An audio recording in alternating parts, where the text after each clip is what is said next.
J'ai pensé à la caméra au-dessus de moi et j'ai immédiatement retiré la main de devant ma bouche. Je me suis avancé vers le bureau et je suis resté là essayant d'arrêter de trembler, essayant de contrôler ma respiration. Réfléchis-y doucement. La première chose à faire, c'était d'appuyer sur un bouton, n'est-ce pas? Le bouton rouge était réservé pour les urgences.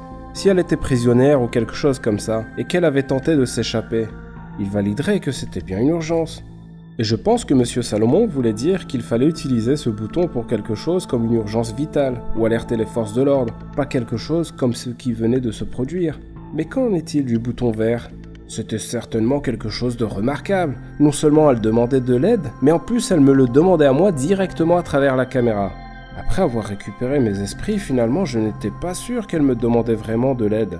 Quand j'étais à l'école, il y avait plusieurs garçons qui se prénommaient Thomas. C'était un prénom courant. Et quelles étaient les chances pour qu'elle peigne ce prénom quand je travaillais ici? Je ne voulais pas jouer l'imbécile, mais je n'essayais pas d'être trop... C'est quoi ce mot déjà? Maman avait l'habitude de dire quand elle lisait ses livres d'anges. Ah oui, les sceptiques. Je ne voulais pas être sceptique non plus. Je devais croire que c'était probablement pour moi, et c'est quelque chose qu'ils auraient voulu savoir. Mes mains dérivaient vers la boîte métallique sur le bureau, et puis j'ai hésité. Je n'aimais pas enfreindre les règles, et j'avais peur de ce qui arriverait si je les enfreignais. S'ils la retenaient vraiment prisonnière, c'était probablement qu'ils sont de très mauvaises personnes. Mais je n'en avais aucune idée. Et puis peut-être qu'ils étaient bons, et que c'était elle qui était mauvaise.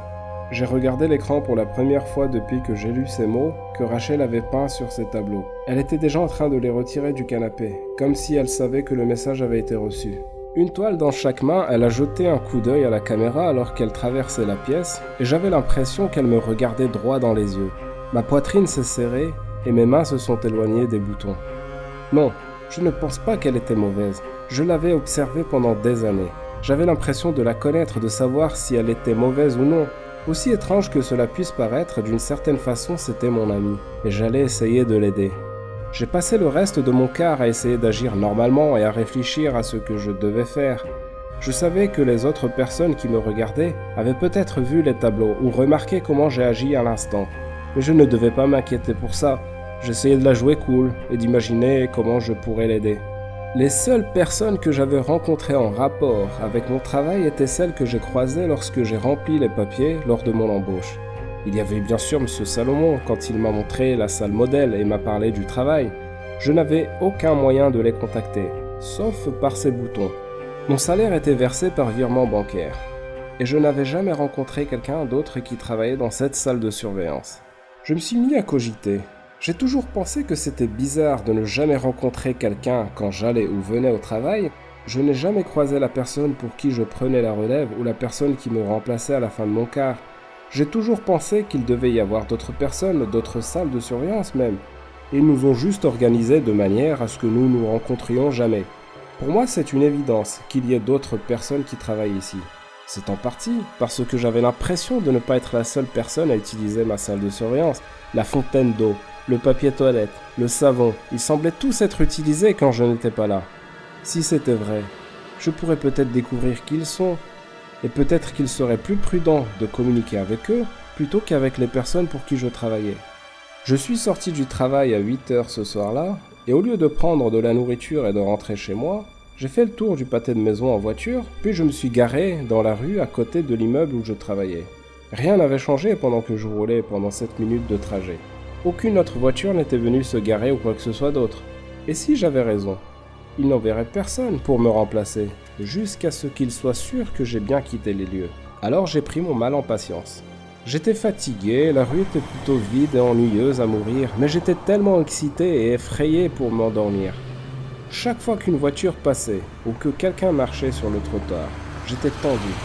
Je n'arrêtais pas d'imaginer un 4x4 ou une camionnette se garer derrière moi.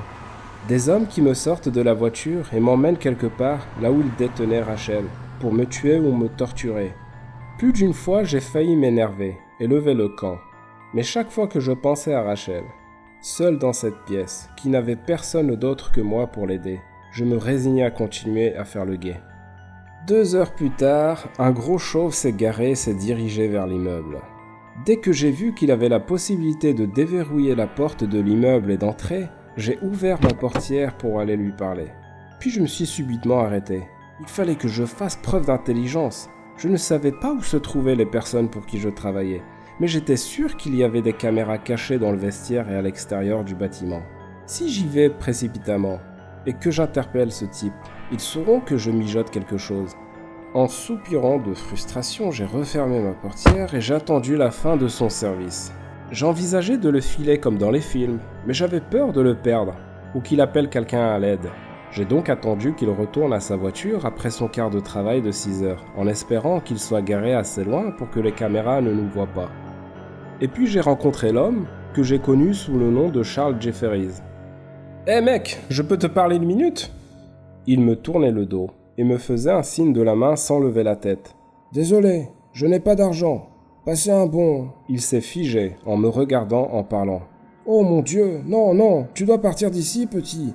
On n'a pas le droit de parler. » Je savais qu'il avait peur, mais je ne pouvais pas prendre le risque de le laisser partir. Non, pas après tout ça. Je me suis levé et j'ai retenu sa portière, alors qu'il essayait de monter dans sa voiture. « Alors tu sais qui je suis ?» J'essayais de ne pas paraître méchant, mais je pouvais entendre à quel point j'étais en colère dans ma voix. Il a encore tiré sur la portière, mais je la tenais toujours, et j'étais plus fort que lui. Au bout d'une seconde, il se retournait, le visage tendu et fatigué. « Oui, je sais qui tu es. Tu travailles ici, comme moi. Et je te dis, on n'est pas censé se parler. On n'est pas censé se rencontrer, jamais. » J'ai froncé les sourcils. « Monsieur Salomon ne m'a jamais dit ça. » « Il n'a jamais dit que c'était une des règles. » L'homme secoua la tête. « Monsieur Salomon, ouais, il y a plein de règles qu'ils ne vous disent pas. Je parie qu'ils ne vous ont pas dit ce que vous alliez regarder sur cet écran avant de commencer, n'est-ce pas ?» Quand j'ai baissé les yeux, il a continué. « Ouais, moi non plus, je fais ce travail depuis 10 ans. J'en ai vu des personnes passer dans cette boîte, et généralement parce qu'elles ont enfreint une règle dont personne n'a jamais entendu parler. La seule raison pour laquelle je suis encore là, c'est parce que je garde la tête baissée, la bouche fermée. » Il m'a fait un signe de la main. « Tu devrais faire pareil, s'il n'est pas trop tard. » J'ai senti mon estomac se nouer et mon sang se glacer. « Trop tard ?» L'homme se frotta le visage. « Petit, tu crois qu'ils ne savent pas qu'on se parle ? Tu crois qu'il se passe quelque chose qu'ils ignorent ?» Il a regardé en arrière vers le bâtiment. J'ai pu voir dans ses yeux un regard de tristesse et de peur. « Pour ce que j'en sais, tu nous as déjà tués tous les deux. » Secouant la tête, il m'a repoussé et a commencé à ouvrir sa voiture. « Alors quoi qu'il en soit, j'en ai marre de prendre des risques. Tu dois arrêter de poser des questions et faire ton travail. C'est beaucoup plus sain. » Sur ce, il est monté dans sa voiture et a fermé la portière. Je n'ai pas essayé de l'arrêter cette fois, même si j'étais déjà inquiet avant de lui parler, mais l'entendre me dire ces choses était paralysant. Quel était mon plan exactement ? Il n'en savait probablement pas plus que moi, et même si c'était le cas, à quoi pouvait me servir tout ce qu'il venait de me dire ? Je suis retourné à ma voiture, le cœur lourd. J'avais encore peur, mais surtout j'étais triste et honteux. Je voulais aider Rachel, mais je ne savais pas comment. Je n'abandonnais pas, mais en rentrant chez moi, je n'arrivais pas à penser à ce que je devais faire ensuite. Ce n'était pas un film. Je n'étais pas un héros. Et les seules idées qui me restaient étaient soit d'aller voir la police qui pourrait contrôler la personne pour qui je travaillais, soit d'essayer d'obtenir moi-même la preuve qu'elle était retenue prisonnière. Alors que je garais ma voiture et entrais dans mon immeuble, j'ai pris une décision, à moins d'avoir une meilleure idée d'ici à demain. Comme la nuit porte conseil, demain j'enfreindrai la règle d'apporter quelque chose à l'intérieur. J'utiliserai mon téléphone pour enregistrer une vidéo de la salle de surveillance de Rachel et de la façon dont elle était piégée dans cet endroit, et de moi disant tout ce que je savais de plus. Et je l'enverrai par courriel à tous les journaux, sites web et radios qui me passeraient par la tête. J'irai ensuite à la police et je leur donnerai une copie. J'espère pouvoir tenir le plus longtemps possible sans me faire prendre. Peut-être que si je faisais tout ça, même s'ils m'attrapaient, au moins quelqu'un viendrait en aide à Rachel. J'étais rempli d'inquiétude et de crainte à l'idée d'être blessé ou tué. Une partie de moi n'arrêtait pas de dire que je devrais faire ce qu'on me disait de faire et en espérant que tout cela finisse par s'arrêter. Mais je ne pourrais jamais me regarder dans un miroir si je faisais ça. Même si je merde, j'aurais au moins essayé. J'étais tellement préoccupé que je n'ai pas entendu la personne qui venait derrière moi lorsque j'ai déverrouillé la porte de mon appartement. Thomas ? Je me suis retourné, j'ai senti mes jambes s'affaiblir en trébuchant contre la porte. Je devais rêver ou être fou. J'ai saisi la poignée de la porte pour me soutenir, en regardant la femme devant moi. Ça ne pouvait pas être elle, mais ça l'était. Rachel ?